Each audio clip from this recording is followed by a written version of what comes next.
Leemos en el Evangelio según Lucas, en su capítulo 2, desde el texto 8 al texto 12.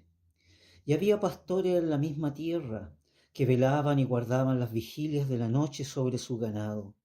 Y he aquí el ángel del Señor vino sobre ellos, y la claridad de Dios los cercó de resplandor, y tuvieron gran temor.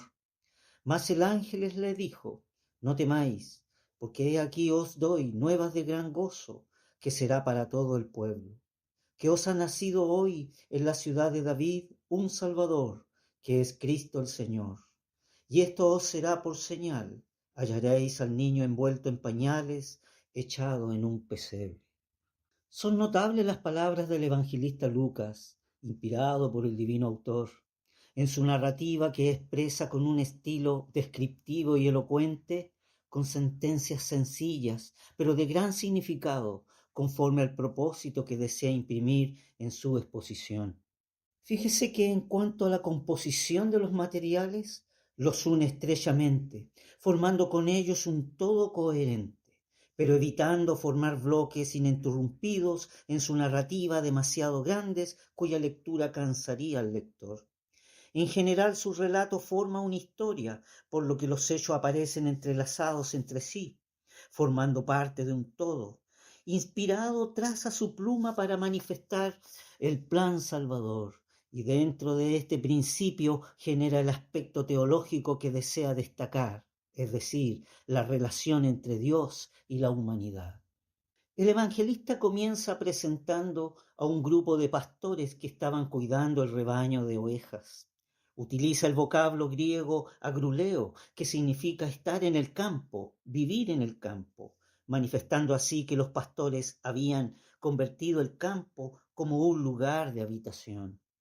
Sin embargo, el texto es descriptivo y nos muestra a los pastores velando en el lugar mencionado en el texto.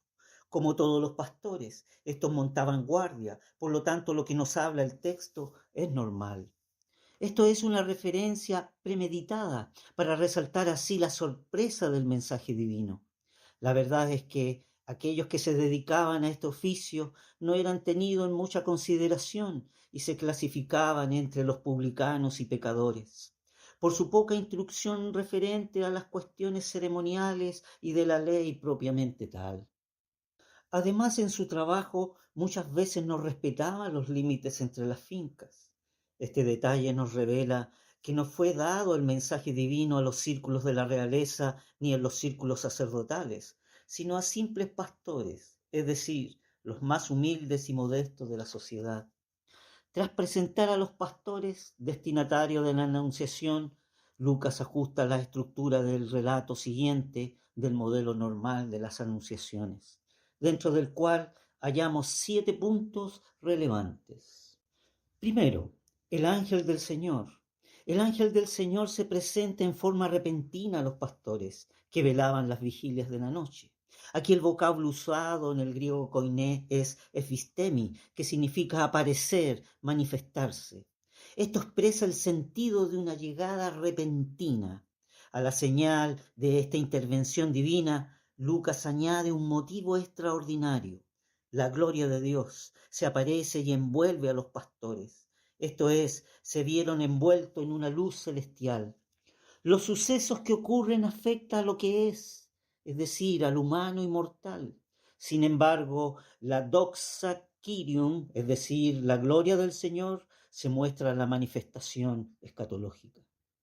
Segundo, el temor de los pastores. Simétricamente, el temor de los pastores es proporcionalmente grande. No es de extrañar que sintieran un intenso miedo, con miedo grande, es decir, tuvieron pavor. Aquí fíjese que el vocablo usado en el griego koiné es phobumai, que significa tener miedo, asustarse. Esto demuestra que la naturaleza humana no está en buenas relaciones con Dios. Tercero, el mandato que se tranquilicen.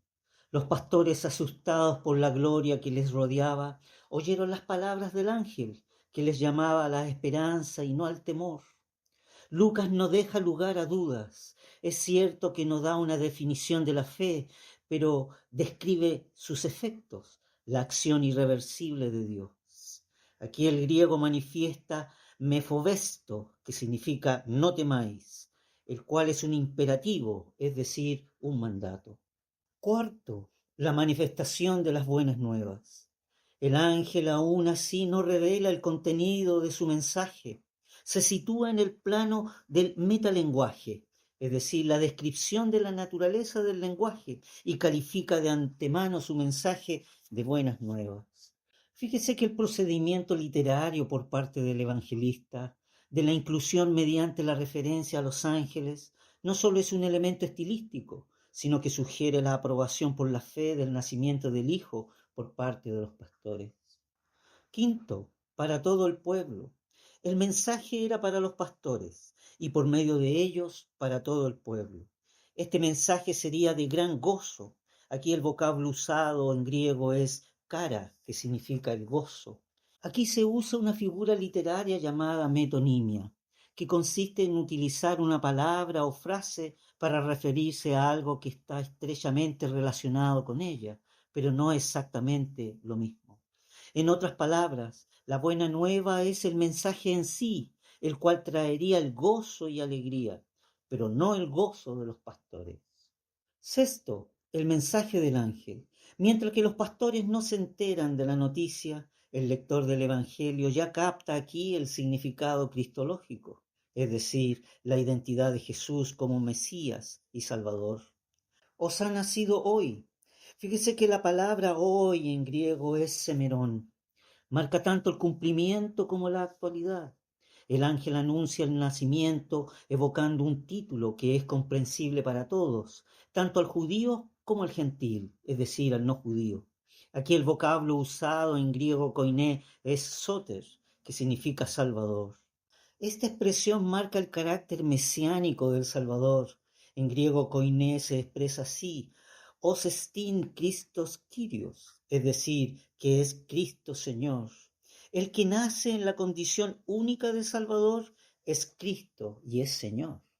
Y es interesante apreciar la plenitud que aparece aquí en la teología manifestada por Lucas, al poner los dos títulos como nominativos, es decir, sin los artículos definidos. Christos en griego equivale al Mesías en hebraico, es decir, el ungido de Yahvé. Y Kyrios en griego equivale a Adonai en hebraico, es decir, Señor. Pero hay aquí un detalle, que como todo detalle en la escritura es fundamental. Estos dos títulos juntos, sin un artículo definido, no se encuentran en ningún otro lugar en el Nuevo Testamento.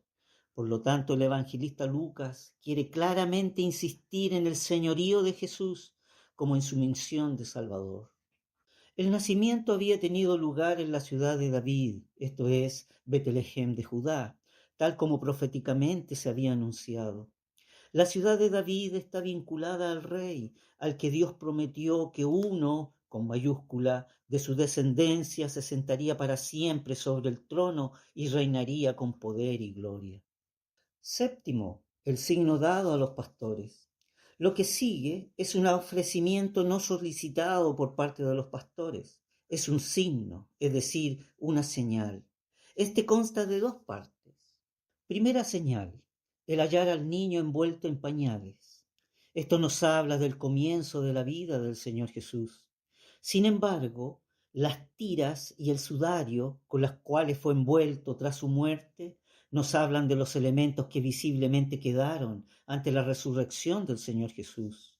No sin razón está escrito que Cristo fue muerto por nuestros pecados, conforme a las Escrituras, y que fue sepultado y resucitó al tercer día, conforme a las Escrituras. En otras palabras, la conexión entre los pañales con que fue envuelto en su nacimiento y las tiras y el sudario con que fue envuelto en su sepultura enfatizan la realidad de su encarnación como Dios hecho hombre y la realidad de su resurrección como un hecho consumado. Segunda señal, el niño puesto en un pesebre. El pesebre, posiblemente hecho de madera, fue el lugar donde Jesús fue recostado después de su nacimiento. Esto nos habla del comienzo de su vida aquí en la tierra. Sin embargo, La cruz hecha de madera fue el lugar donde el Señor fue recostado después del juicio. Esto nos habla de su obra soteriológica, es decir, salvífica. La Escritura lo expresa de la siguiente manera: el cual mismo llevó nuestros pecados en su cuerpo sobre el madero, para que nosotros, siendo muertos a los pecados, vivamos a la justicia, por la herida del cual habéis sido sanados. La conexión de estos elementos destaca, primero, la humildad como importancia en su nacimiento, es decir, Dios hecho hombre. Segundo, la gloria del Señor Jesús, manifestada en el sacrificio de redención en la cruz del Calvario y su resurrección como justificación para todo aquel que cree, para que usted también pueda expresar: tú eres el Cristo, el Hijo del Dios viviente.